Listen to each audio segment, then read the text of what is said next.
Nuevamente, buenas tardes con todos ustedes.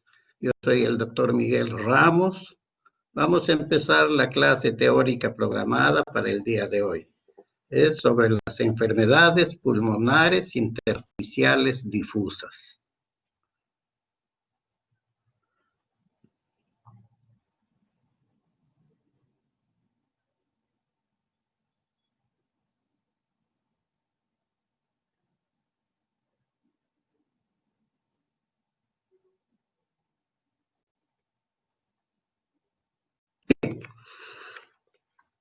Entonces, las enfermedades pulmonares intersticiales difusas constituyen un grupo de afecciones que tienen manifestaciones clínicas, radiológicas y funcionales respiratorias similares, en las que las principales alteraciones anatomopatológicas afectan las estructuras alveolo-intersticiales.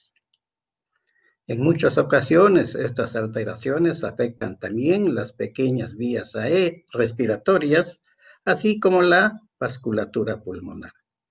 Pero las mayores alteraciones fundamentalmente están ubicadas a nivel de las estructuras alveolo-intersticiales. En cuanto a la etiología y la clasificación, la etiología de las enfermedades pulmonares intersticiales es muy variada. Se conocen más de 300 condiciones que afectan el intersticio pulmonar. Y solo en el 35% de ellas es posible identificar el agente causal. Existen varias formas de clasificar este gran grupo de enfermedades intersticiales. Por ejemplo, esta es una forma de clasificarlas. Los pone en un primer grupo que las denomina neumonías intersticiales idiopáticas. Y de este grupo todavía hace 3 subgrupos más pequeños: las neumonías intersticiales idiopáticas mayores, las neumonías intersticiales idiopáticas raras y las no clasificables. El primer subgrupo de las neumonías intersticiales idiopáticas mayores, fíjense acá, figura en negrita, la fibrosis pulmonar idiopática. Es la más importante de todas ellas. En este grupo también están consideradas la neumonía intersticial no específica, las bronquiolitis respiratorias, la neumonía intersticial descamativa, la neumonía organizada patogénica, la neumonía intersticial aguda. En el subgrupo de las neumonías intersticiales idiopáticas raras figura la neumonía intersticial linfoidea idiopática y la fibroelastosis pleuroparenquimal idiopática. De este primer grupo vamos a ponerle atención a la neumonía intersticial idiopática. La segunda mitad de la clase vamos a desarrollar esta neumonía intersticial idiopática, perdón, la fibrosis pulmonar idiopática, vamos a desarrollarla con detalle. Seguimos con la clasificación. También existe un grupo de enfermedad pulmonar intersticial difusa de causa conocida o asociada. Entonces, pues una enfermedad pulmonar intersticial difusa que está asociada a enfermedades del colágeno, muy frecuente. Las causadas por polvos inorgánicos, las EPIT causadas por fármacos y radioterapia, las causadas por polvos orgánicos y las asociadas a enfermedades hereditarias. En este grupo se colocan a todas las EPIT que se conoce la causa o que estén asociadas a determinada enfermedad.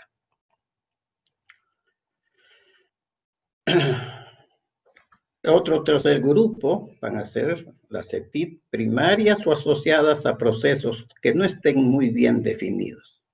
En este grupo va a estar la sarcoidosis, la proteinosis alveolar, la microlitiasis alveolar, la linfangioleiomyomatosis, las eosinofilias pulmonares, la histiocytosis de las células de Langerhans, amiloidosis y otras EPIT.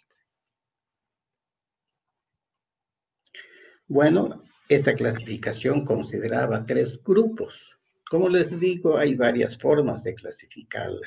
Acá hay otra clasificación que es un poco más reciente, del año 2019. Esta clasificación pone a las enfermedades intersticiales que dicen de causa conocida, ¿no? Como las asociadas a enfermedades del colágeno, las asociadas al uso de drogas o las exposiciones ocupacionales bien definidas. Ponen un segundo grupo en el cual va a haber granulomatosis y ahí ponen a la sarcoidosis y las neumonitis por hipersensibilidad. Y acá en el tercer grupo ponen a las neumonías intersticiales idiopáticas, ¿no? Considerando las neumonías mayores y entre ellas la fibrosis pulmonar idiopática, en la misma forma como vimos en la clasificación anterior. Y en el cuarto grupo acá consideran las misceláneas, ¿no? Dentro de las misceláneas está la linfangioleiomyomatosis, ¿no? Las asociadas a células de Langerhans, ¿no? Entonces, esta clasificación toma 4 grupos. La clasificación anterior consideraba 3 grupos. Pero ven ustedes que una u otra clasificación incluyen todas las enfermedades que hemos mencionado, solamente cambian un poco en el enfoque. Bien. Entonces, dentro de este gran grupo de enfermedad pulmonar intersticial, ¿cuáles van a ser las más frecuentes? Definitivamente va a ser la fibrosis pulmonar idiopática. Y ahí es donde vamos a focalizar nuestra atención en la segunda mitad de la clase. Otra enfermedad frecuente va a ser la alveolitis alérgica extrínseca. Otra frecuente van a ser las EPIT asociadas a colagenopatías, ¿no? Asociadas al lupus eritematoso sistémico, asociadas a la artritis reumatoidea, a la esclerosis sistémica progresiva y las otras enfermedades del colágeno. Y la cuarta enfermedad frecuente en este grupo de EPIT va a ser la sarcoidosis. Muy bien. Entonces, en cuanto a la fisiopatología, hay una gran cantidad de estudios y una gran cantidad de información, ¿no? Muchas veces información que es bastante compleja en leerla, en entenderla, pero he sacado lo más importante, lo que sucede para que podamos entender qué es lo que sucede con este gran grupo de enfermedades.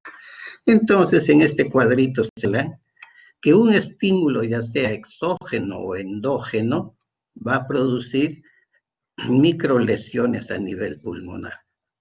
¿Cuáles van a ser esos estímulos exógenos o endógenos? Puede ser el polvo, pueden ser los humos, puede ser el humo del cigarro o condiciones autoinmunes o el uso de determinadas drogas, determinadas infecciones, la radiación u otras enfermedades. Estos van a actuar como estímulos exógenos o endógenos, causando microlesiones pulmonares. Esas microlesiones pulmonares a ellas van a seguir una cicatrización. Esa cicatrización tiene 2 características. En el sujeto sano llevará a una homeostasis pulmonar, ¿no? Hay una cicatrización normal y el pulmón se recupera perfectamente. Pero puede llevar a una cicatrización aberrante, que puede estar predispuesta por factores genéticos o ciertas condiciones autoinmunes, y esa cicatrización aberrante va a terminar en una fibrosis pulmonar, ¿no? Esa es una forma de entender la enfermedad en la forma más simple que les puedo traer.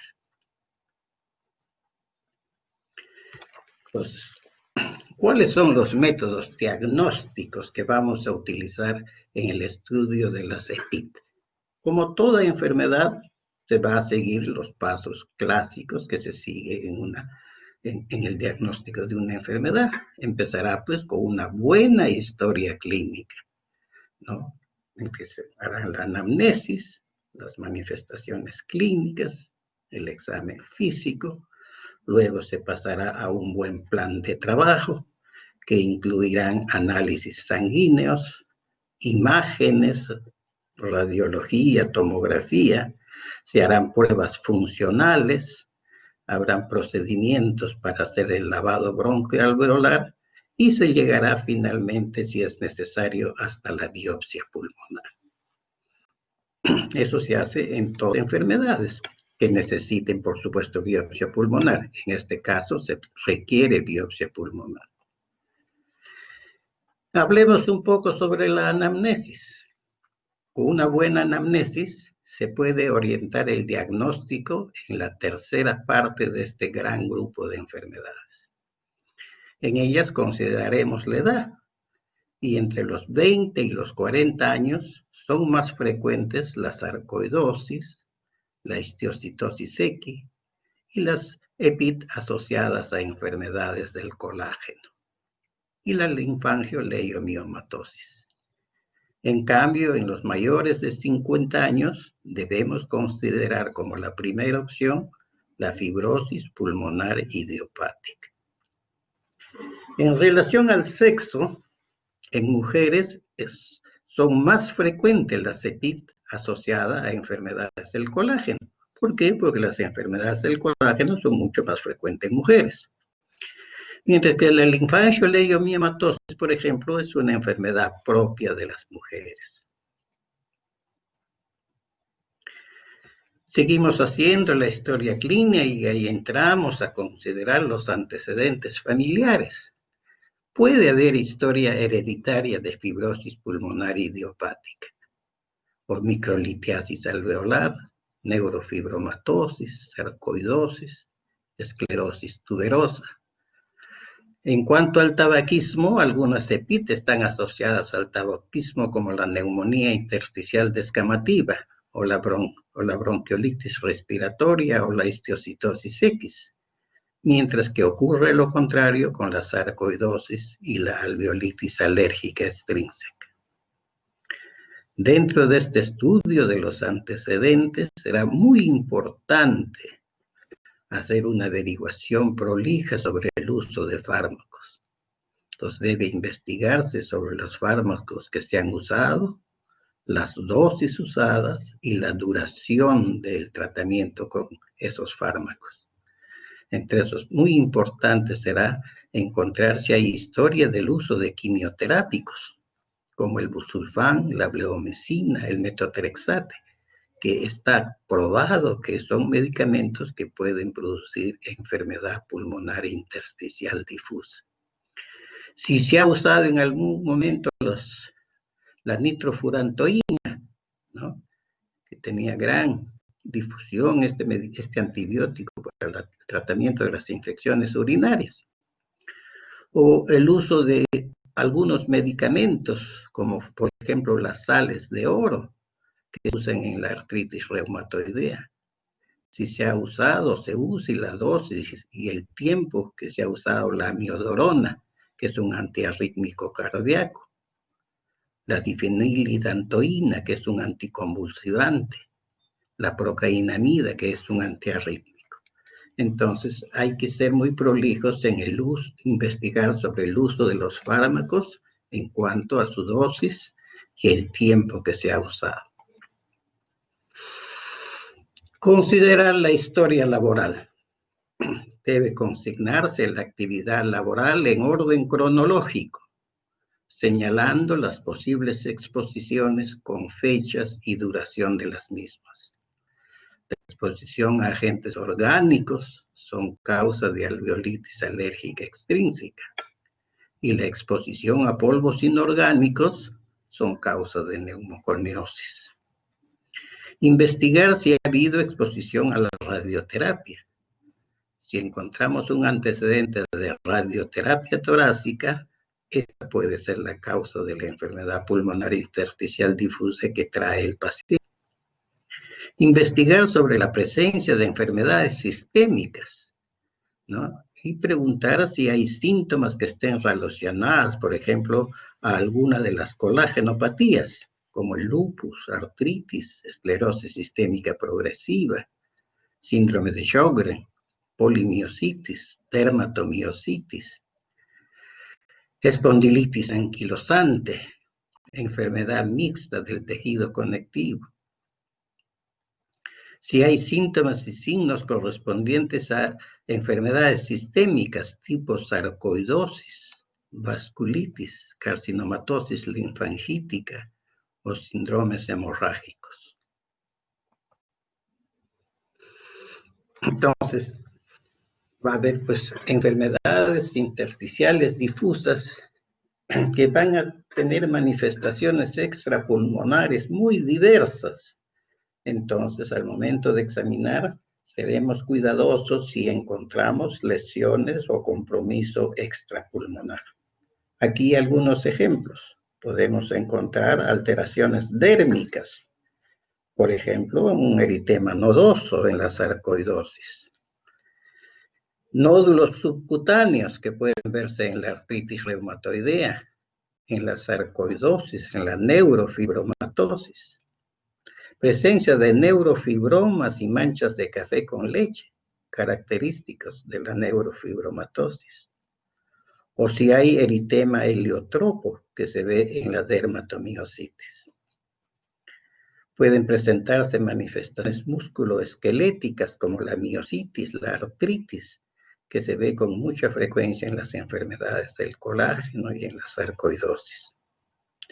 Pudiéramos encontrar manifestaciones oculares, en una escleritis, ¿no? Que se va a ver en el lupus, en la esclerodermia, la sarcoidosis. Queratoconjuntivitis, que se ve en el síndrome de Sjögren. Uveitis en la sarcoidosis. O aumento de la glándula lacrimal, que también se ve en la sarcoidosis. Podemos encontrar manifestaciones neurológicas diversas, como se encuentra en la sarcoidosis, en las enfermedades del colágeno, la neurofibromatosis.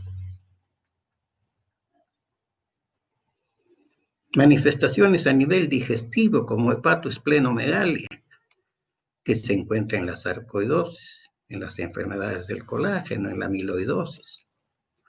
Pudiera haber disfagia, que se ve en la esclerosis sistémica progresiva o en la dermatomiositis o polimiositis. Manifestaciones cardíacas a nivel del miocardio o del pericardio, muy frecuente en la sarcoidosis y en las enfermedades del colágeno. O manifestaciones endocrinas como la diabetes insípida que se ve en la sarcoidosis o en la histiocytosis X. Manifestaciones renales como el síndrome nefrótico o las glomerulonefritis que se ven con frecuencia en las colagenopatías. Entonces ven ustedes pues que estas enfermedades intersticiales, además de comprometer el pulmón, pueden dar manifestaciones en diversos sistemas y diversos órganos. Entonces, el clínico, el médico que está atendiendo a estos pacientes debe ser muy cuidadoso de buscar manifestaciones extrapulmonares. Y de encontrarlas, habrá que solicitar la ayuda de los especialistas correspondientes. No todos vamos a estar preparados a poder encontrar y buscar manifestaciones, por decir, manifestaciones oculares. Vamos a estar capacitados para ver si hay queratoconjuntivitis, si hay uveitis, ¿no? Probablemente no. Por eso tendremos que buscar la ayuda de un oftalmólogo, buscar la ayuda de los dermatólogos para que nos hagan la biopsia si hay alguna de estas lesiones dérmicas. Buscar a través de una interconsulta al neurólogo para que nos defina el tipo de lesiones neurológicas que hay, al endocrinólogo para que nos ayude a establecer bien si existe una diabetes insípida, ¿no? Al cardiólogo para que nos haga los estudios correspondientes, las pruebas funcionales, que nos diga si hay una miocarditis o no, al nefrólogo para que nos ayude a establecer el diagnóstico concreto, si hay una glomerulonefritis o si hay un síndrome nefrótico. Entonces ven ustedes que en este gran grupo de enfermedades muchas veces vamos a necesitar la ayuda y el concurso de muchas especialidades. Por favor, pregunto hasta este momento. ¿Me están escuchando bien? Sí, doctor. Ya, gracias, gracias. Seguimos entonces con la clínica de este gran grupo de enfermedades denominadas enfermedad pulmonar intersticial difusa. Los síntomas van a ser comunes para todos ellos y el síntoma fundamental que se va a presentar en este gran grupo va a ser una disnea progresiva y que va asociada a alteraciones radiográficas en la placa de tórax. Puede acompañarse de tos irritativa, pero el síntoma primordial va a ser la disnea progresiva. Al examen físico podemos encontrar acropaquias y ya cuando examinamos pulmones al momento de la auscultación vamos a encontrar estertores crepitantes bilaterales, fundamentalmente en la mitad inferior de ambos campos pulmonares. Aparte de estas características generales, cada tipo de EPIT posee peculiaridades clínicas propias, ya lo hemos conversado. Habrá presencia de síntomas y signos extrapulmonares en diversas enfermedades, ya lo hemos conversado. A medida que la EPIT progresa, puede aparecer hipertensión pulmonar, que puede ocasionar cor pulmonar, edema, ingurgitación yugular, hepatomegalia.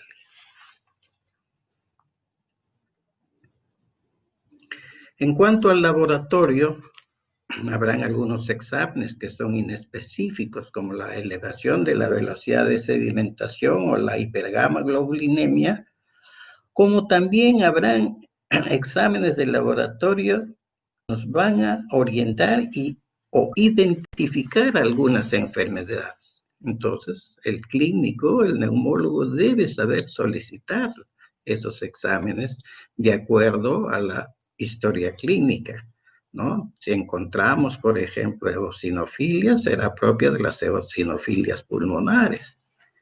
En la proteinosis alveolar habrá un aumento.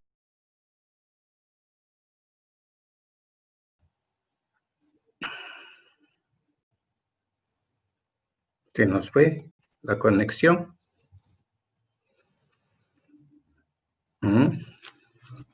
A ver, esperaremos. Ahí está, felizmente se restableció felizmente. Decíamos que en la proteinosis alveolar habrá un aumento de la deshidrogenasa láctica. En la sarcoidosis habrá hipercalcemia e hipercalciuria. Habrá un aumento de la enzima convertidora de la angiotensina en la sarcoidosis. En la artritis reumatoide habrá factor reumatoideo. En el lupus, anticuerpos antinucleares. En la esclerosis sistémica progresiva habrá anticuerpos anti-ENA. En las dermatomiositis, en las polimiositis, habrá pues una elevación de las enzimas musculares. La creatinfosforinasa, la aldolasa. En las vasculitis habrá pues presencia de ANCA, o sea, el anticuerpo antineutrófilo citoplasmático. Desde el punto de vista radiológico, entonces, la radiología va a ser fundamental para establecer el diagnóstico en estos pacientes. Es un examen indispensable en el diagnóstico inicial y en el seguimiento. En el 90% de los casos presentan alteraciones radiológicas en el momento del diagnóstico. Los patrones radiológicos que podemos encontrar va a ser patrón en vidrio esmerilado, patrón nodular, patrón reticular, retículo nodular, patrón en panal de abeja. Estas lesiones generalmente tienen localización difusa en ambos hemitórax. Va a haber una disminución del tamaño de los campos pulmonares. ¿Por qué? Porque está comprometido el intersticio pulmonar. Y si el intersticio pulmonar está comprometido, va a haber una disminución del tamaño de los campos pulmonares. Bien, ojalá que podamos continuar. Me da la impresión de que la conexión se ha ido. En este momento no tengo ya a mi disposición las demás diapositivas. Supongo que es problema de conexión. Esperemos pues un momento. Bien, me están escuchando bien, pero en cuanto las diapositivas han desaparecido de acá de mi computadora.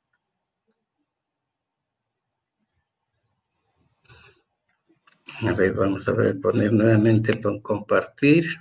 Sí, me están viendo. Lo que voy a hacer, de repente voy a apagar mi cámara y de repente eso facilite para poder conectarnos mejor, ¿ya? Apago entonces mi cámara y ojalá eso facilite, porque no tengo diapositivas a disposición. A ver, ahorita acá apareció una. Habíamos dicho que las placas radiográficas eran importantes, entonces ahora será muy importante tomar una tomografía axial computarizada de alta resolución. Así se llama, tomografía axial computarizada de alta resolución. En el estudio de la CEPIT siempre debe hacerse TAC de alta resolución.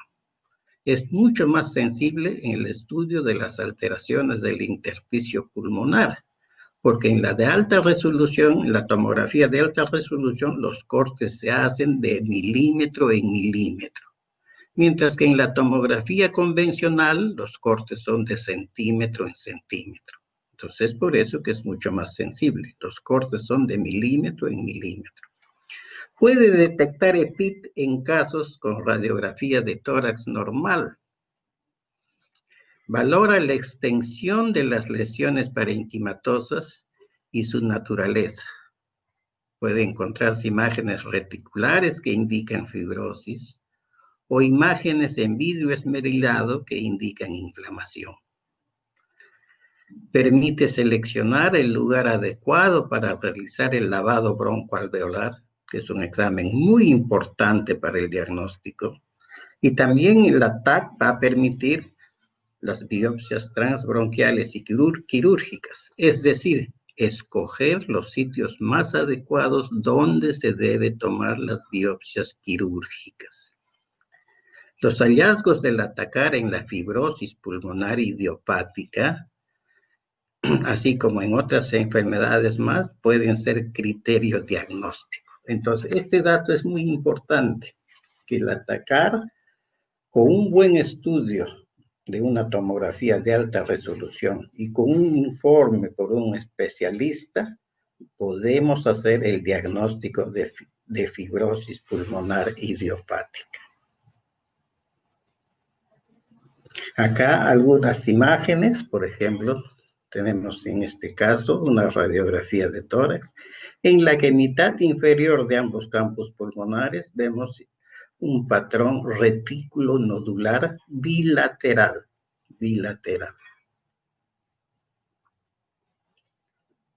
En la tomografía computarizada también vamos a ver ese patrón retículo nodular con áreas ya en panal de abeja. Acá otra placa de un paciente con una silicosis en la que se ven micronódulos pulmonares en forma bilateral o unos cilios muy ensanchados. Y por supuesto con una historia laboral evidente, ¿no?, de exposición a polvos a polvos inorgánicos. Acá en la silicosis, la tomografía, también se ven los nódulos, múltiples nódulos a predominio de las bases fundamentalmente.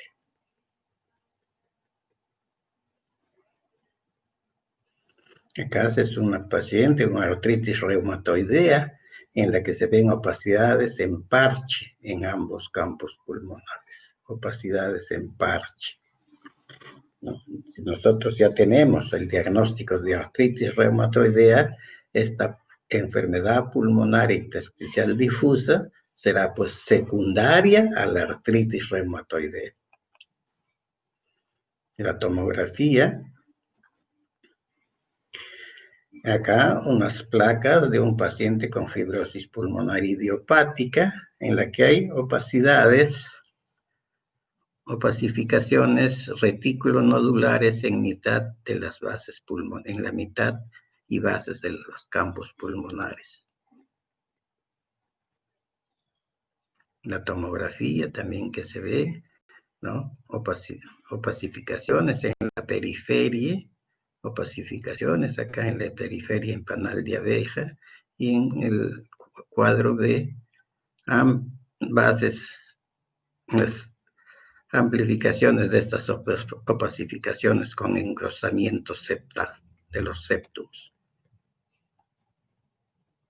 Bien.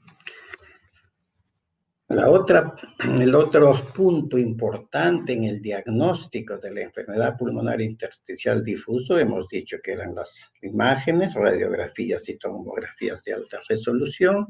Ahora, el otro pilar importante para el diagnóstico de estas enfermedades va a ser la exploración funcional respiratoria. Es elemento básico para establecer el diagnóstico. Estas pruebas funcionales nos van a servir de orientación en el pronóstico de la enfermedad. Van a servir para controlar la evolución de la enfermedad, para controlar la respuesta al tratamiento. Las alteraciones funcionales se correlacionan con el grado de compromiso pulmonar. Mayor compromiso pulmonar, mayor compromiso de las pruebas funcionales. En algunos casos, estas alteraciones funcionales puede ser la primera manifestación de la EPIT, en un 15%, dicen los autores. ¿Cuáles son esas pruebas de función respiratoria que se deben hacer a estos pacientes? Debe hacerse una espirometría forzada, una pletismografía, la difusión del monóxido de carbono, el estudio de los gases en sangre arterial y la prueba de esfuerzo. Estos 5 exámenes funcionales para el diagnóstico de la EPIT. La espirometría nos va a dar un patrón restrictivo, así como también la pletismografía nos señala un patrón restrictivo.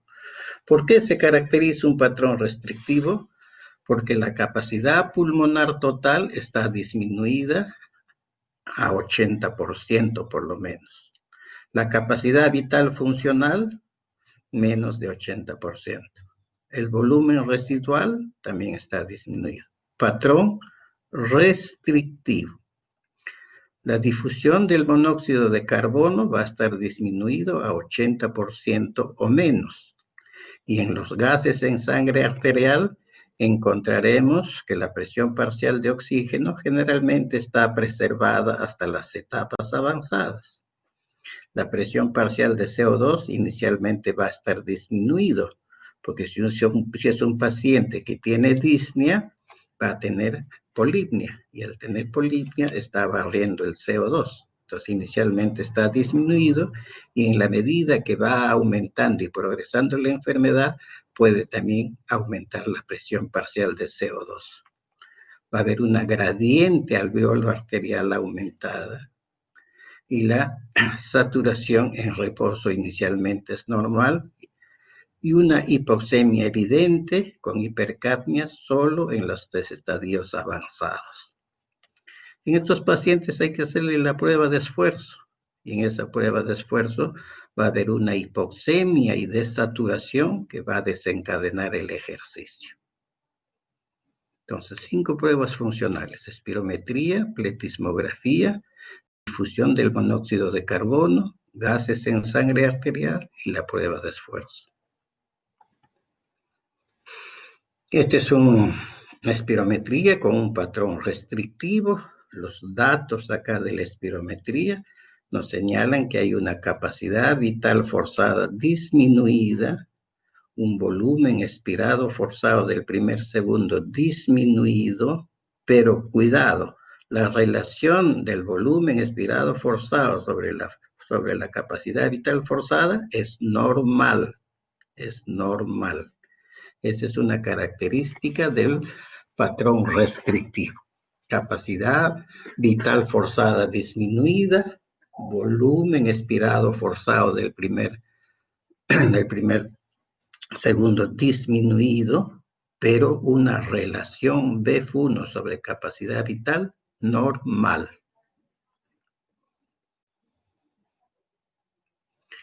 En el lavado broncoalveolar también hemos dicho que es un examen muy importante para el diagnóstico de estas enfermedades. Entonces, la composición normal del lavado broncoalveolar va a tener 80% de macrófagos, 10% de linfocitos, de 1 a 5% de células plasmáticas, de 1 a 3% de neutrófilos, 1% de eosinófilos, y una relación de los linfocitos CD4 sobre CD8 de 1.5. Esto es un lavado broncoalveolar normal. Esto va a sufrir alteraciones de acuerdo a algunas enfermedades. Entonces, el análisis celular e inmunocitoquímico del lavado alveolar es de gran interés en el diagnóstico de algunas enfermedades. Entonces, tendrá valor diagnóstico en alguna de estas enfermedades con su característica que señala acá. Tendrá un valor orientativo en alguna de estas enfermedades. No incido mucho sobre esto porque la obtención del lavado broncoalveolar desde el punto de vista técnico es muy fácil para el neumólogo. El problema que se tiene es el procesar esa muestra en un laboratorio adecuado.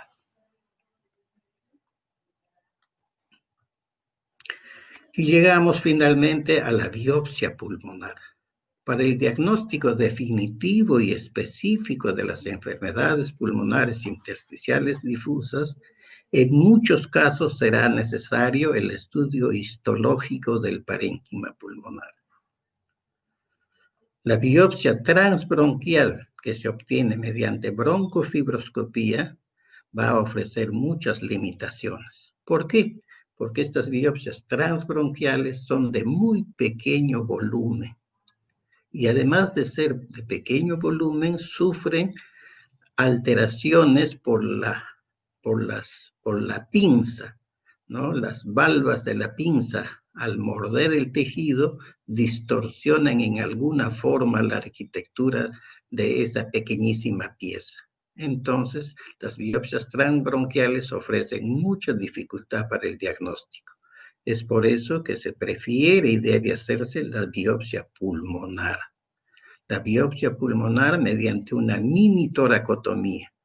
De esa manera, el cirujano va a poder tomar 2 muestras lo suficientemente grandes para enviárselas al patólogo. Una muestra de parénquima pulmonar que macroscópicamente luzca como normal y otra muestra del parénquima pulmonar que luzca enfermo. De esa manera, el patólogo va a tener suficiente material para que haga todos los cortes que necesite para hacer estudio comparativo del taco normal y del taco patológico. Y de esa manera puede establecer un diagnóstico de certeza. También la biopsia pulmonar se puede obtener mediante videotoracoscopía, que para ese caso se necesitará, pues de acuerdo a los hospitales, que hay el equipo de videotoracoscopía, que hay el cirujano de tórax entrenado para eso, y de esa manera se puede obtener esas muestras mediante videotoracoscopía. La ventaja de este procedimiento será que tiene un menor tiempo operatorio, tiene menor incidencia de complicaciones en el postoperatorio y la estancia hospitalaria es mucho más corta. Para poder tomar las biopsias se cuenta la información que ofrece el atacar. Entonces, la tomografía de alta resolución le señalará al cirujano de tórax qué áreas debe tomar como muestras. Acá tenemos un pequeño flujograma. Cómo se procede ante un paciente con enfermedad pulmonar intersticial difusa. Si se debe hacer una historia detallada, el examen físico, los exámenes convencionales, las placas de tórax recientes y las previas que pueda tener el paciente. Hacer las pruebas de función respiratoria que hemos comentado y con esa información podemos decidir. Si hay la posibilidad de que esa EPIT sea causada por exposición ambiental, indicaremos la remoción de la causa potencial identificada. O sea, retirar al paciente de ese ambiente que puede ser la causa de su enfermedad. ¿Eso da una recuperación clínica? Sí. Entonces ya no hay más estudios que hacer. Si separando al paciente de ese medio ambiente que estamos sospechando es la causa de su enfermedad y no hay recuperación clínica, entonces deberá entrar al estudio del lavado broncoalveolar y del atacar. Si estos estudios nos dan un diagnóstico específico, ya no hay más pasos diagnósticos que seguir. Y si estos estudios no dan un diagnóstico específico, tendrá que llegar necesariamente a la biopsia pulmonar. Regresamos al inicio. Si la historia clínica del paciente, el examen y los exámenes básicos establecen que puede ser debido a una enfermedad vascular, a una enfermedad del colágeno o enfermedades vasculares, hay que hacer biopsias de piel, músculo para establecer bien la enfermedad. ¿Es colágenopatía? ¿Es una sarcoidosis? ¿No? Si estos estudios nos dan que se trata de una enfermedad sistémica específica, no hay más estudios que hacer. ¿No? Entonces, este flujograma ayuda y es muy simple de entender y de aplicarlo. Bien, hasta ahí hemos hablado en general de las enfermedades pulmonares intersticiales. Ahora vamos a tocar con cierto detalle la fibrosis pulmonar idiopática, ¿no? La fibrosis pulmonar idiopática es una forma específica de neumonía intersticial fibrosante crónica y progresiva de causa desconocida que ocurre en adultos, generalmente mayores de 50 años. Los patrones radiológicos y o histológicos son consistentes con la neumonía intersticial usual. Así también se le conoce. Neumonía intersticial usual. Es una enfermedad de curso muy variable, ya lo vamos a ver. El tiempo de supervivencia, una vez establecido el diagnóstico, es solamente de 2 a 4 años. A ver, interrumpo un momento y pregunto, ¿me están escuchando lo suficientemente bien? Sí, doctor, sí se le escucha. Gracias.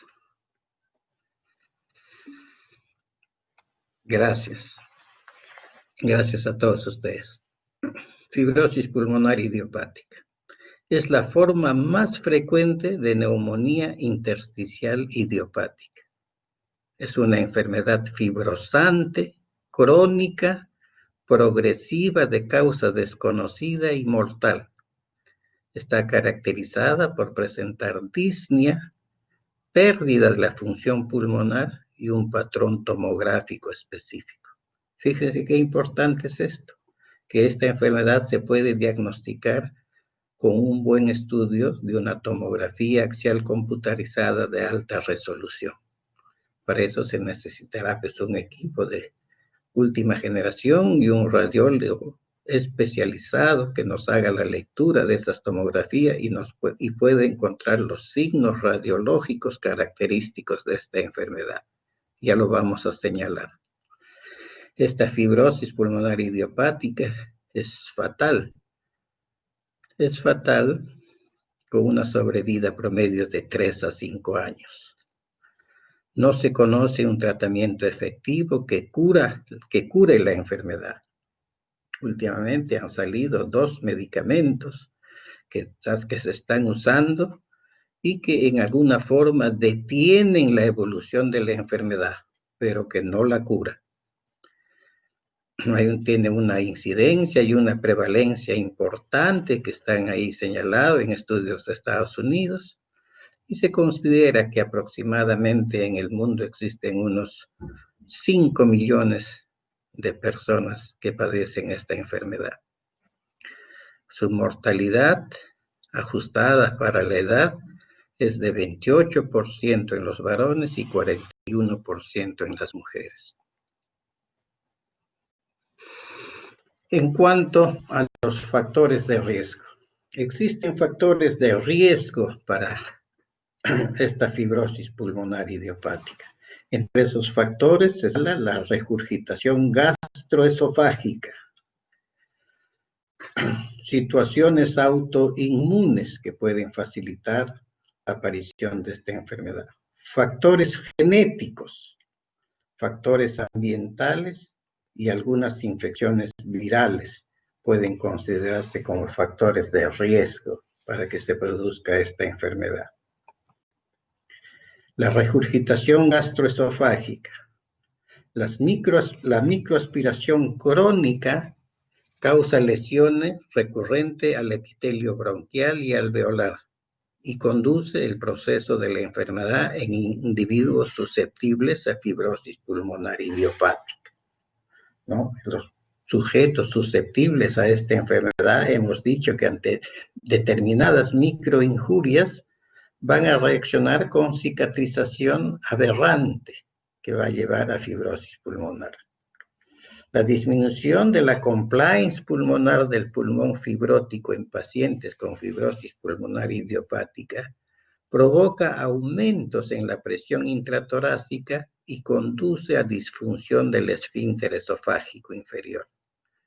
Entonces, la regurgitación gastroesofágica y las microaspiraciones se perpetúan y aceleran la fibrosis pulmonar idiopática.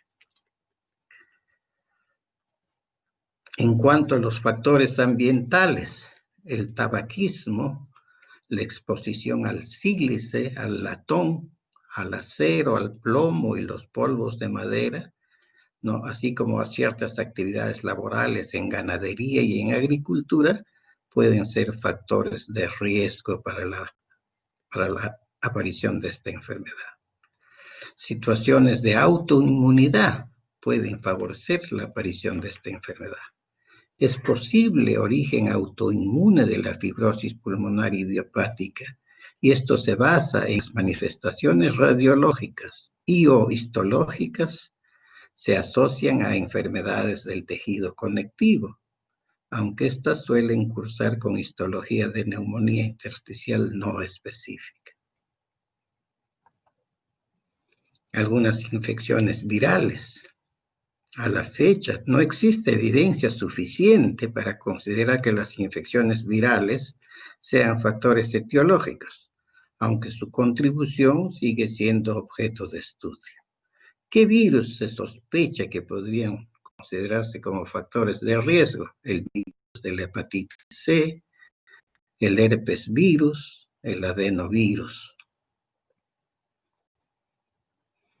Entonces, en cuanto a la fisiopatología de esta enfermedad, ya habíamos visto al inicio un esquema muy fácil de entender que también más o menos se repite acá, ¿no? Ciertas exposiciones ambientales, como inhalación de partículas, tabaquismo u otras, ¿no? Estas exposiciones ambientales van a producir procesos de reparación maladaptativos, ¿no? Y a lo cual pueden contribuir factores genéticos. Entonces, la suma de factores, de exposiciones ambientales con algunos factores genéticos pueden desembocar en un proceso de reparación mal adaptativo, llevándose y que se forme una fibrosis pulmonar idiopática. El cuadrito de igual forma se trata de resumir todo el estudio que realmente es complejo, ¿no? De entender los avances, las láminas que se presentan para el estudio de la fibrosis pulmonar idiopática. Realmente hay unas cascadas de eventos difíciles de entender, pero que de repente en este cuadro se resumen para poder aplicarlos y entenderlos. Va a haber una susceptibilidad genética, ¿no? Esa susceptibilidad genética unida a una injuria que se puede presentar, bien sea por partículas, por químicos o por situaciones autoinmunes o por virus, va a hacer que se produzca una activación de una serie de eventos que están señalados acá.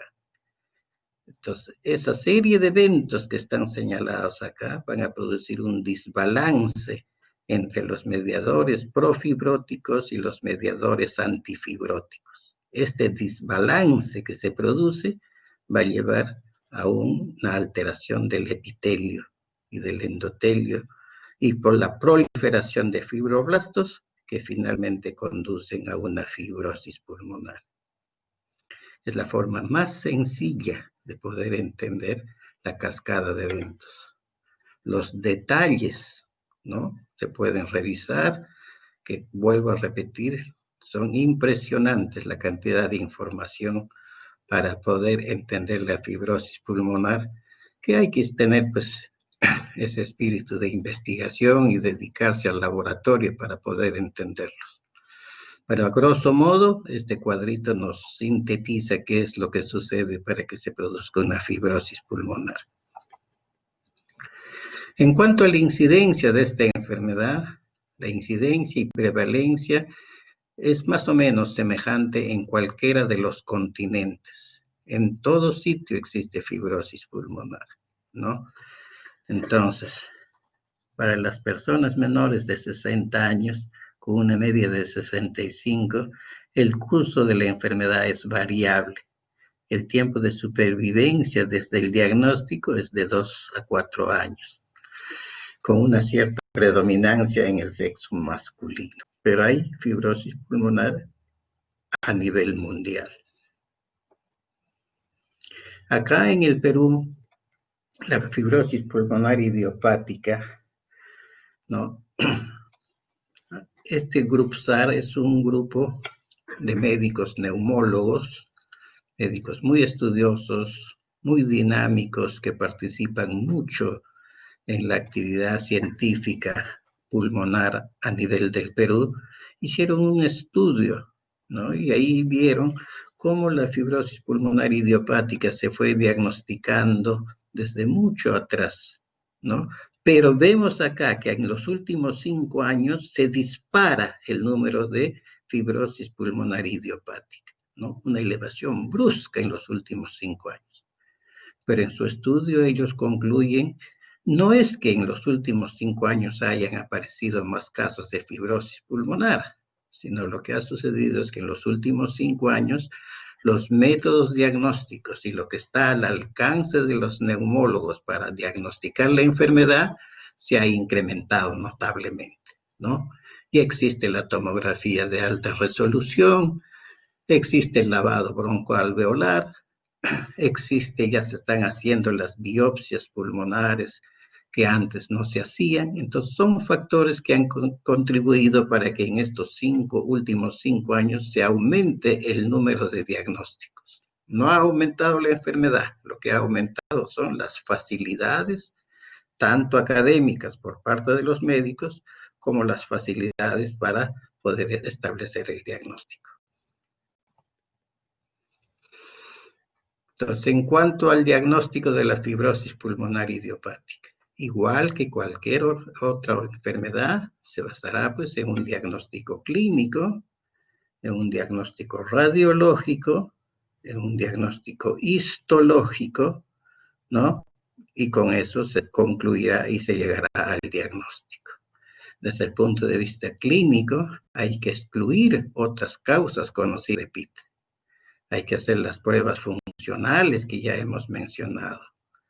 Hacer la broncofibroscopía y obtener el lavado broncoalveolar. Obtener las biopsias, que ya les vuelvo a repetir. Las biopsias obtenidas mediante la broncofibroscopía van a ser insuficientes en la mayoría de casos. ¿Por qué son insuficientes? Porque son muestras pequeñas.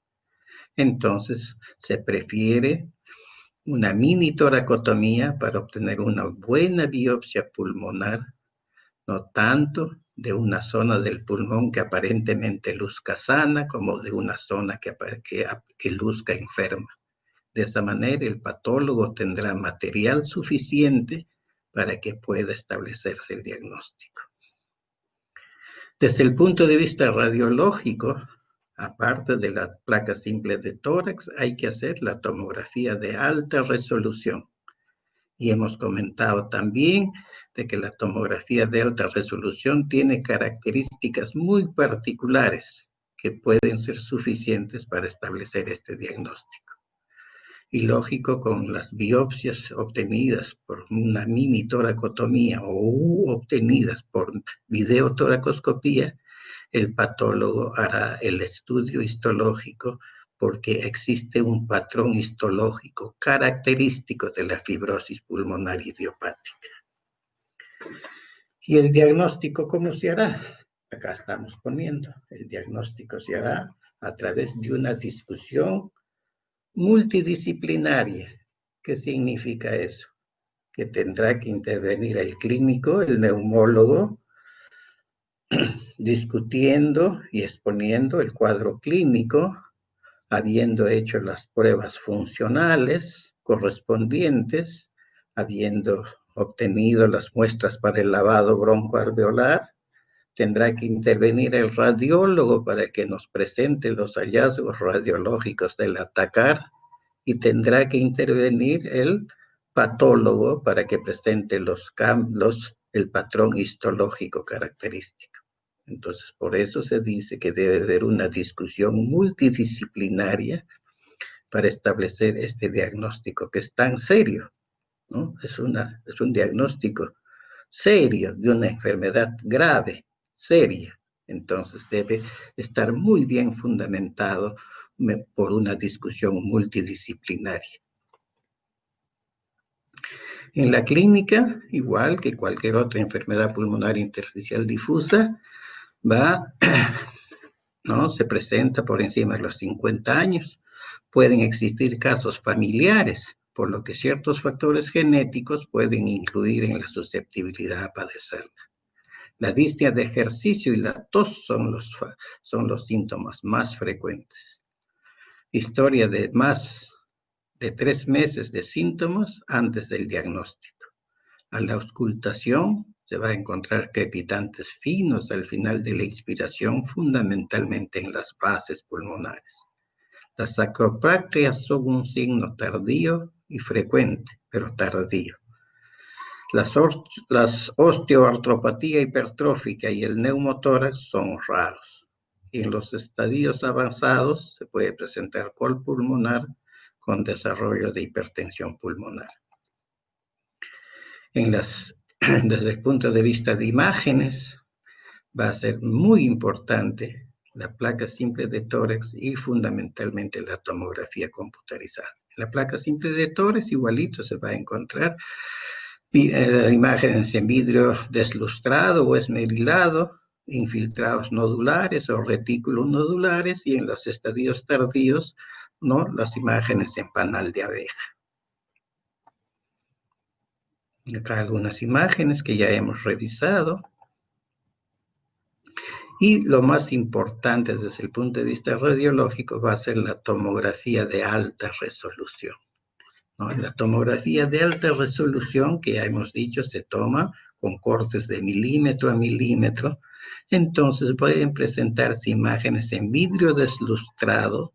Estas son características muy particulares de esta enfermedad. Imágenes en vídeo deslustrado, engrosamiento irregular de los septos interlobulares. Hay un engrosamiento de los septos. Hay un patrón reticular. Hay una distorsión de la arquitectura pulmonar. Hay bronquiectasias por tracción, un patrón en panal de abeja y hay una afectación periférica subpleural. Estas son características que el radiólogo va a buscar en una tomografía de alta resolución. Vamos a mostrarlas como para que nosotros, como que no somos radiólogos, podamos tener una idea, ¿no? Entonces habrá imágenes en vidrio deslustrado. Imágenes en vidrio deslustrado. Habrá un engrosamiento septal de los a nivel interlobular. Ven ustedes estos septos, cómo están engrosados, ¿no? Que caen en forma perpendicular sobre la superficie pleural y da una arquitectura que semeja una imagen poligonal, ¿no? Una imagen poligonal. ¿Qué otras características radiológicas pueden dar un patrón reticular que semeja una malla? ¿Qué otra característica radiológica? Distorsión de la arquitectura, ¿no? Hay zonas en las que hay una total distorsión de la arquitectura pulmonar. Va a haber bronquiectasias por tracción y va a haber un patrón en panal de abeja, ¿no? Las características que el radiólogo entrenado en tomografía de alta resolución va a encontrar y puede concluir desde el punto de vista radiológico que se está ante una fibrosis pulmonar idiopática. Estas alteraciones muchas veces tienen una afectación subpleural característicamente, a nivel subpleural.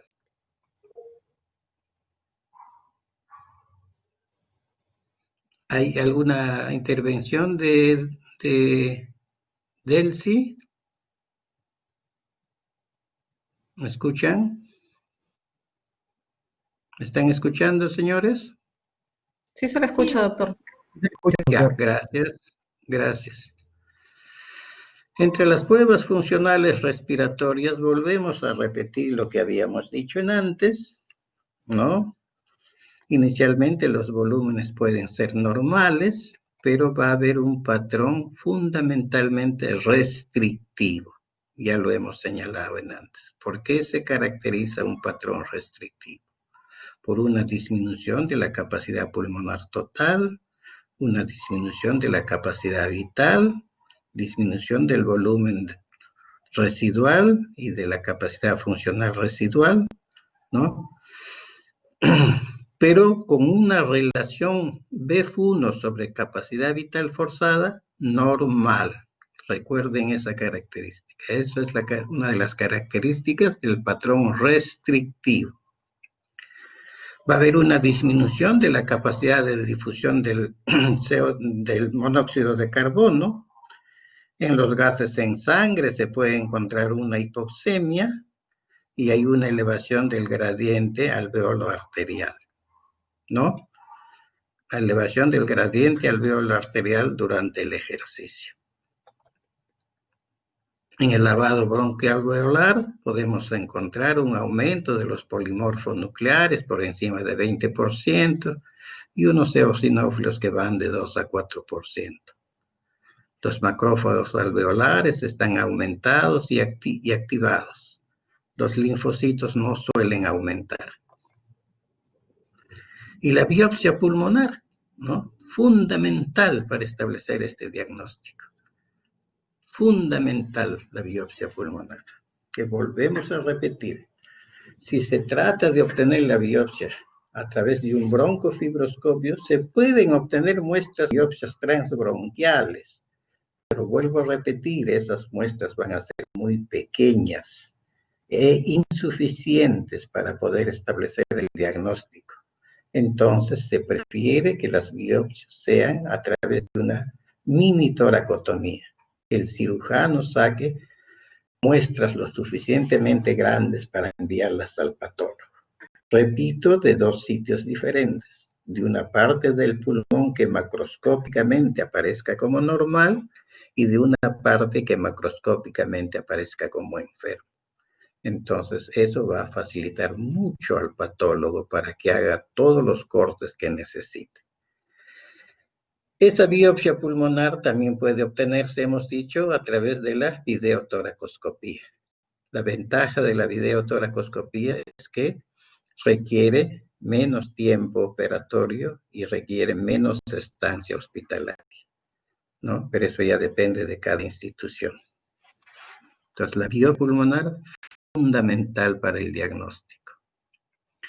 Y el patólogo, pues, también va a encontrar cuadro histológico muy característico, ¿no? Muy característico, que aquí vamos a tratar de visualizar de qué se trata. La característica histológica principal es el aspecto heterogéneo. El aspecto heterogéneo. ¿Qué significa eso? Se observan áreas de fibrosis subpleural, ¿no? Áreas de fibrosis subpleural. Y paraseptal y panal de abeja, que alternan con zonas de parénquima menos afecto o normal. Esta zona, por ejemplo, es un parénquima normal, ¿no? Pero comparte muy cerca zonas de panalización subpleural, con focos de fibroblastos, o zonas con fibroblastos en forma crónica. Entonces, va a ser el cuadro histológico denominado el aspecto heterogéneo, el aspecto heterogéneo. Entonces, voy a repetir que para establecer el diagnóstico en un paciente que se está sospechando fibrosis pulmonar, se hará a través de un equipo diagnóstico. El clínico neumólogo, que verá toda la parte de los síntomas, los exámenes funcionales correspondientes, el lavado broncoalveolar, con la participación de un radiólogo que se encargará de establecer las características y buscar esas características radiológicas en la tomografía de alta resolución, y con la presencia del patólogo que buscará ese patrón histológico característico. Entonces, el diagnóstico requiere la reunión multidisciplinaria, porque de esa manera se aumenta el acuerdo diagnóstico y por lo tanto se considera el estándar de oro diagnóstico. Entonces, el estándar de oro para el diagnóstico para esta enfermedad es un diagnóstico multidisciplinario. Participación del clínico, del radiólogo y del patólogo. Por favor, ese es un concepto muy importante. ¿Por qué? Porque se está llegando a una conclusión de una enfermedad seria, de una enfermedad grave, ¿no? Entonces debe haber la certeza en el diagnóstico con esa participación multidisciplinaria. En cuanto a la evolución de la fibrosis pulmonar, entonces habrá una evolución estable o lentamente progresiva. Estable o lentamente progresiva. Puede durar meses, puede durar años. En otros casos será una evolución acelerada, Estos pacientes, fumadores de cigarro, en su mayoría hombres, tienen un curso rápidamente progresivo con una supervivencia mucho más corta. Y cualquiera de estas dos situaciones, de evolución acelerada o de evolución estable o lentamente progresiva, en cualquiera de los grupos pueden presentarse situaciones de una reagudización del proceso, ¿no? Eso es conocido como exacerbaciones agudas. Estas exacerbaciones agudas son muy peligrosas en cualquiera de estos dos grupos, porque cuando se dan estas exacerbaciones, la situación se pone muy, muy compleja. Estas exacerbaciones se presentan en un 5 a 20% de los casos. Los pacientes con exacerbaciones agudas evolucionan mal, con una mortalidad superior al 60% durante la hospitalización. y entre los que sobreviven hay una mortalidad mayor al 90% en los siguientes 6 meses. Por eso decíamos que la fibrosis pulmonar idiopática es una enfermedad de curso no impredecible. Puede ser de lenta evolución, ¿no? O pacientes estables, de muy lenta evolución, de muy rápida evolución, o cualquiera de estos grupos puede sufrir exacerbaciones agudas, que son periodos que tienen una alta mortalidad. El tratamiento. Vamos a hablar primero del tratamiento grupal de todas las enfermedades intersticiales pulmonares. Las EPID comprenden una gran cantidad de entidades, ya lo hemos visto. Estas entidades que tienen en común la afectación del intersticio pulmonar, pero que difieren en los mecanismos celulares y moleculares en su patogenia. Hay EPID en la que la alteración predominante es inflamatoria, ¿no? Por ejemplo, la sarcoidosis, las neumonitis por hipersensibilidad. Mientras que en el otro extremo existen enfermedades en las que predomina la fibrogenia, y dentro de ese grupo la fibrosis pulmonar idiopática es la enfermedad representativa. Entonces, cuando consideramos el tratamiento de las EPID, el primer enfoque será ¿a qué grupo pertenece? ¿Pertenece al grupo de enfermedades en las que predomina la inflamación o está dentro del grupo de enfermedades en las que predomina la fibrogenia? Entonces,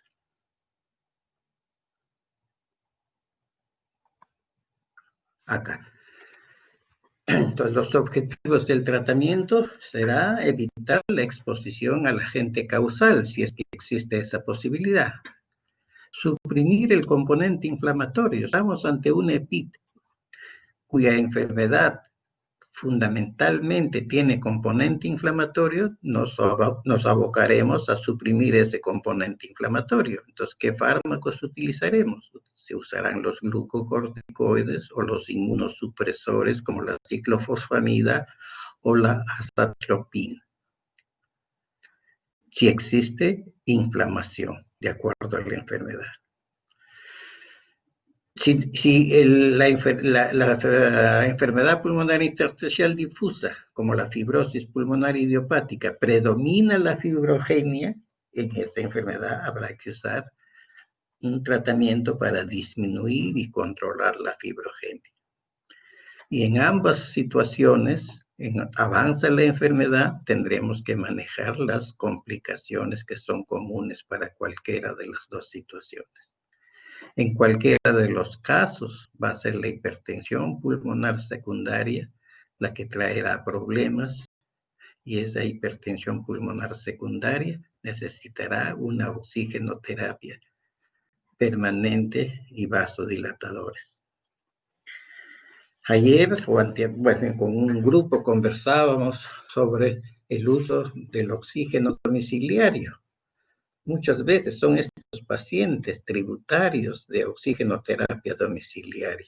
¿Por qué? Porque son pacientes que tienen una hipoxemia constante y que se va agravando.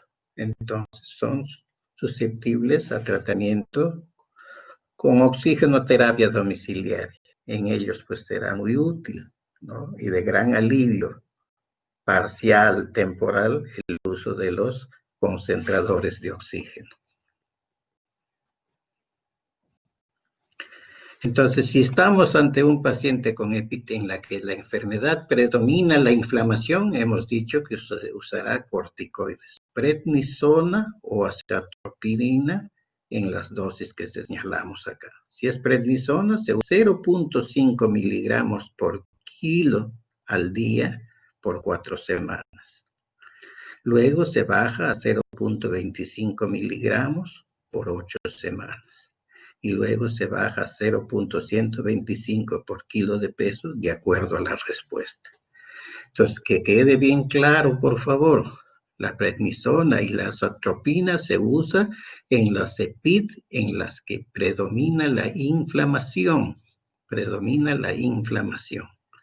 mientras que en la CEPID, en las que predomina la fibrogenia, como es el caso de la fibrosis pulmonar idiopática, nada tiene que ver los corticoides. En estos pacientes hay que usar medicamentos que tengan acción antifibrótica. Entonces, establecido el diagnóstico de la fibrosis pulmonar idiopática, es razonable comenzar el tratamiento antifibrótico tan pronto como sea posible, con el fin de enlentecer el deterioro de la función que se produce sin tratamiento. Entonces, que quede claro eso, los corticoides están indicados en la CEPID, cuya enfermedad se caracteriza por componente inflamatorio. Y en la CEPID, donde predomina el componente fibrogénico, como es la fibrosis pulmonar idiopática, el tratamiento será con medicamentos antifibróticos. Entonces, como medicamentos antifibróticos existen dos, la pirfenidona y el nintedanib. Son los dos medicamentos antifibróticos que se están usando. La pirfenidona es un compuesto nuevo que inhibe el factor de crecimiento tumoral in vitro. Inhibe la proliferación de fibroblastos y la formación de colágeno. Es un antiinflamatorio, antioxidante y antifibrótico. Disminuyó la tasa de la declinación de la capacidad vital y aumentó el tiempo de sobrevivencia libre de progresión. Este medicamento está aprobado su uso en los pacientes con fibrosis pulmonar idiopática si su capacidad vital forzada es mayor al 50% y si la difusión del monóxido de carbono está por encima de 35%. Si el paciente con fibrosis pulmonar idiopática, sus pruebas funcionales nos señalan que tiene una capacidad vital forzada por encima del 50% y una difusión de monóxido de carbono por encima del 35%, es un buen candidato para el uso de la pirfenidona. ¿Qué va a hacer la pirfenidona? En alguna manera evitar que este paciente se deteriore más. La dosis diaria es de 3 cápsulas de 267 miligramos 3 veces al día. El efecto adverso más frecuente es la fotosensibilidad y el compromiso hepático. El otro medicamento antifibrótico es el nintedanib, que es un inhibidor triple de los receptores de tirosina sinasa que presentan actividad anticrecimiento derivado de las plaquetas, antifactor de crecimiento de fibroblastos y antifactor de crecimiento muscular endotelial. La dosis es de 150 miligramos 2 veces al día. ¿Qué es lo que produce? Reduce el deterioro de la capacidad vital forzada, disminuyendo el progreso de la enfermedad, así como las exacerbaciones agudas. El efecto adverso más deleterio es la diarrea. Entonces, existen dos medicamentos antifibróticos, la pirfenidona y el nintedanib. Ambos medicamentos están asociados a una mejora de la capacidad vital forzada. Ambos tienen efecto antifibrótico. Ambos son tolerados adecuadamente. Entonces, el uso de uno de ellos depende de una decisión individual, tanto del médico, por supuesto, y del paciente también. Acá existe un pequeño algoritmo que nos indica cómo se usa estos medicamentos. ¿Cuál es la condición para usar cualquiera de estos dos medicamentos? Que la fibrosis pulmonar idiopática esté en una condición de leve a moderada. ¿Cuándo diremos que cumple ese criterio? Cuando su capacidad vital forzada sea 50% o más. Y cuando la difusión de monóxido de carbono sea 30% o más. Si cumple ese criterio, decimos, es una fibrosis pulmonar idiopática de leve a moderada, entonces podemos usar bien sea la pirfenidona o el nintedanib. Entonces, cualquiera de los dos que se usa se da en un tiempo de 6 a 12 meses, y en ese periodo hay que valorar cuál es el resultado. Si se produce una estabilización, ¿no? Si se produce una estabilización o mejoría, excelente, se mantiene el tratamiento, se continúa el tratamiento. Si por otro lado, la valoración después de los 6 a los 12 meses, vemos que el paciente se ha seguido deteriorando y cayó su capacidad vital forzada, ¿no? O disminuyó más aún la difusión de monóxido de carbono, entonces diremos que hay un deterioro clínico que con toda seguridad se va a corroborar con un deterioro radiológico. Entonces, en ese caso, ya viene ya la posibilidad de asociar los dos medicamentos, o de repente aparecen nuevos estudios clínicos. Si sigue el deterioro, lo único que queda como posibilidad ya es el planteamiento del trasplante pulmonar. El trasplante pulmonar. Entonces, ¿en qué pacientes está indicado ya conversar el trasplante pulmonar? Por supuesto, desde el primer momento el paciente debe saber esa posibilidad. Pero funcionalmente, diremos que el paciente necesita ya trasplante pulmonar cuando su capacidad vital forzada es menos del 50% y la difusión del monóxido de carbono está por menos de 30%. O sea, cuando está en esta situación, menos de estos valores, ya es tributario de trasplante. Si todavía tiene una capacidad vital por encima de 50 y una difusión de monóxido de carbono por encima de 30, entonces candidato para usar pirfenidona o nintedanib. Después de 6 a 12 meses se hace una valoración. Si ha sufrido un deterioro, solamente queda la otra alternativa, lejana pero posible, de un trasplante pulmonar. Lamentablemente, acá en nuestro medio, hay equipos médicos que están lo suficientemente preparados y entrenados para trasplantes pulmonares, que incluso han hecho varios trasplantes pulmonares muy exitosos en diversos hospitales, ¿no? Pero será la situación nacional, las condiciones generales de los servicios de salud, que no se puede implementar un programa amplio de trasplante pulmonar. Equipo médico, equipo muy bien entrenado, sí hay acá en el Perú, pero lamentablemente no se da un programa amplio de trasplante pulmonar. ¿Dónde existen los trasplantes pulmonares? En números realmente impresionantes, en muchos países y dentro de ellos España. Nosotros tenemos acá en el Hospital Rebagliati, por ejemplo, médicos que han estado en España, han hecho una permanencia, se han entrenado allá y han venido acá al Perú y han realizado trasplantes pulmonares exitosos. En el Hospital Almenara, de igual manera, sé que hay equipos médicos con trasplantes exitosos. No puedo opinar de los otros hospitales porque no tengo conocimiento. Con toda seguridad que habrán cirujanos de tórax muy bien entrenados, pero el sistema de salud hasta ahora no implanta un programa de trasplante como debería ser. Entonces, el tratamiento de la fibrosis pulmonar idiopática ya lo señalamos. A eso debemos agregar una rehabilitación pulmonar. El oxígeno suplementario, ya hemos conversado de la oxigenoterapia crónica domiciliaria, ¿no? Hay que corregir las comorbilidades, por ejemplo, si hay una regurgitación gastroesofágica, hay que tomar medidas para evitar eso. Hay que ayudar a los pacientes y mejorar la hipertensión pulmonar.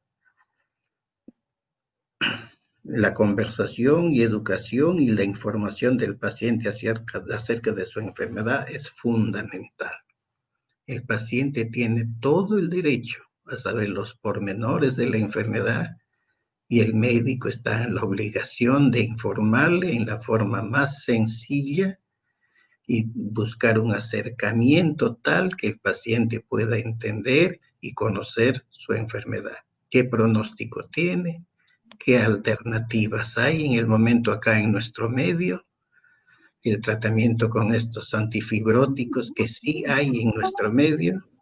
Saber que el trasplante pulmonar es una alternativa que existe con muchas limitaciones acá en el Perú, y que los pacientes acá en el Hospital Rebagliati, donde puedo dar cierta información, los protocolos para escoger a los candidatos a trasplante pulmonar son protocolos muy estrictos, muy rígidos, que el paciente debe cumplir y pasar ese protocolo para ser considerado como candidato a trasplante.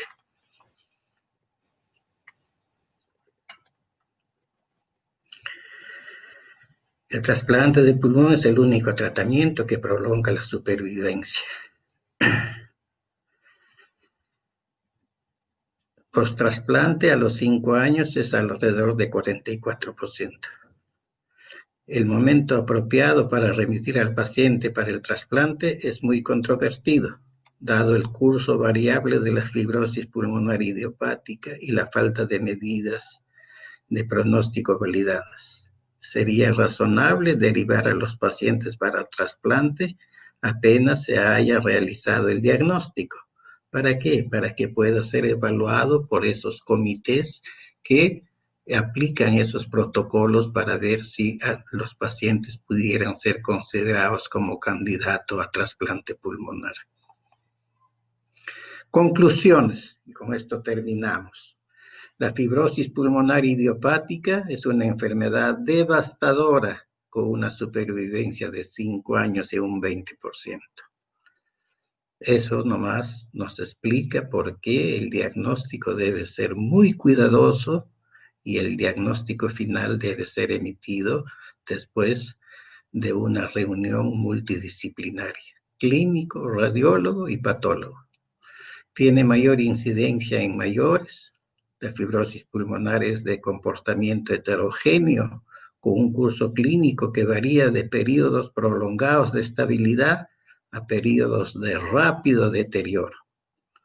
La pirfenidona y el nintedanib son dos compuestos con propiedades antifibróticas que han probado tener eficacia al reducir el deterioro funcional y progresión de la enfermedad. Ninguno de los dos curan la enfermedad. Pese a su uso, el curso de la enfermedad será progresivo. Dentro del manejo del paciente se tendrá en cuenta el tratamiento de las comorbilidades y las complicaciones, el manejo paliativo, y en un número pequeño de pacientes bien seleccionados se procede el trasplante pulmonar. Con eso he terminado yo la clase. Quisiera saber si es que hay alguna pregunta. Tenemos unos minutos para poder contestar si existe alguna duda, algún comentario adicional.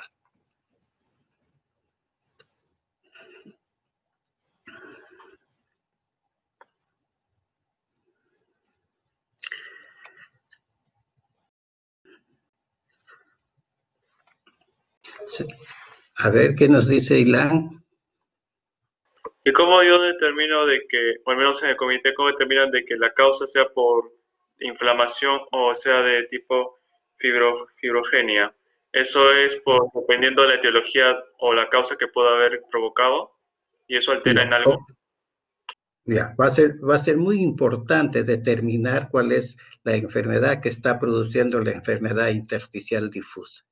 Hemos dicho al inicio, la clasificación, hay enfermedades que caen dentro de este grupo, pero son de causa conocida. Por ejemplo, hemos dicho que todas las colagenopatías pueden cursar finalmente con enfermedad pulmonar intersticial difusa.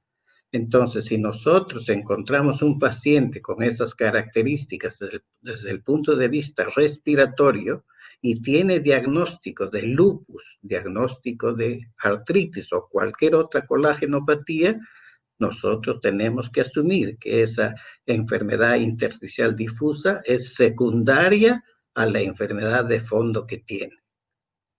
Si nosotros determinamos que un paciente con enfermedad pulmonar intersticial difusa buscamos la causa de enfermedades conocidas o asociadas, como por ejemplo la sarcoidosis, trataremos la sarcoidosis. Y al tratar la sarcoidosis estamos tratando esa enfermedad pulmonar intersticial difusa. ¿Por qué se caracteriza la sarcoidosis? Por producir gran inflamación. En ese paciente estará indicado los corticoides. Si nosotros encontramos que un paciente tiene enfermedad pulmonar intersticial difusa y está expuesto a determinadas situaciones por su trabajo, por el sitio de residencia, debemos buscar la forma de sacarlo de esa exposición. Y si mejora, ya vimos ese flujograma, ahí nomás queda. Y si pese a haberlo retirado de esa exposición probable, continúa las molestias, deberá entrar al estudio completo de la que se hace en caso de una fibrosis pulmonar idiopática. Si nosotros vemos que un paciente, sus condiciones laborales, está expuesto a polvos, está expuesto a emanaciones de químicas, trabaja en minas, etc., tendremos que asumir que la enfermedad pulmonar intersticial difusa es secundaria a esas exposiciones. Si está tomando medicamentos como la amiodarona, la bleomicina, la nitrofurantoína, las sales de oro, los anticonvulsivantes que hemos visto, debemos asumir primero que de repente esa enfermedad pulmonar intersticial difusa es secundaria al uso de esos medicamentos. Entonces, lo primero que se hará es retirar esos medicamentos. Si con eso la situación se detiene o mejora, ahí nos quedamos. Pero si pese a haber retirado esos probables causas, sigue el problema, entra al estudio de la fibrosis pulmonar idiopática. Entonces, finalmente, para contestar tu pregunta, el médico, el clínico, tiene que saber con precisión si está ante un cuadro de EPID secundario a un problema que se puede resolver o está ante un EPID de causa desconocida, que sería la fibrosis pulmonar idiopática. En ese caso, lo que predomina no es la inflamación, sino la fibrogenia. Entonces, habrá que usar los medicamentos antifibróticos. ¿Con esto contesto tu pregunta, Ilan? Sí, doctor, gracias. Bueno, gracias. ¿Alguien más? ¿Alguna pregunta más?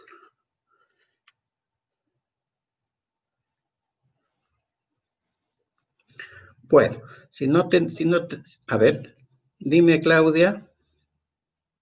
Doctor, buenas tardes.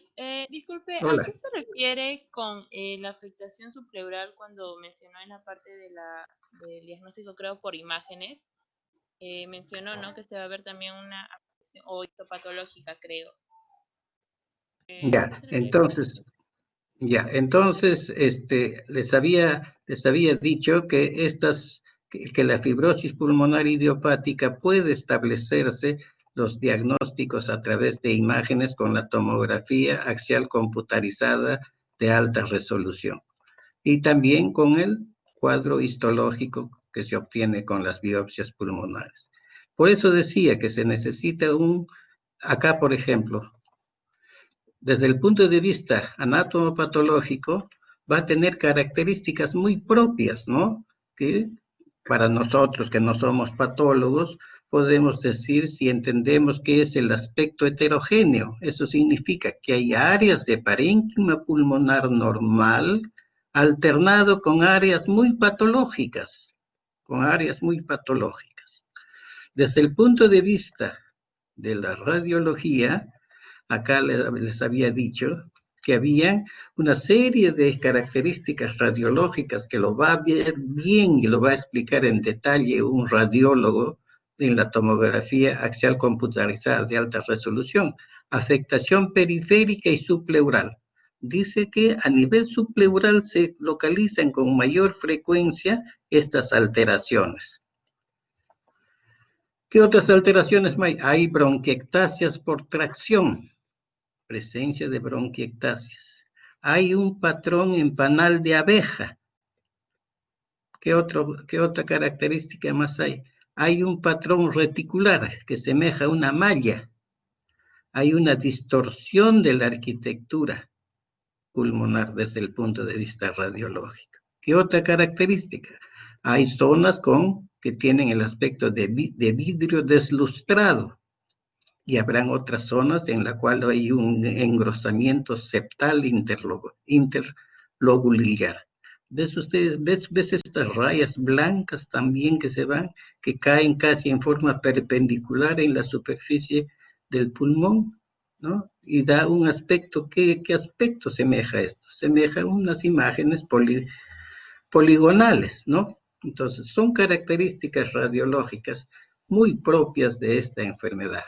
Es por eso que decimos que el radiólogo puede diagnosticar esta enfermedad. El patólogo puede diagnosticar esta enfermedad. Y si todo eso se une al cuadro clínico del paciente, entonces se hace un diagnóstico multidisciplinario. ¿Contesté tu pregunta, Claudia? Sí, doctor. Gracias. Claudia. Ya, muy bien. ¿Alguna otra pregunta más?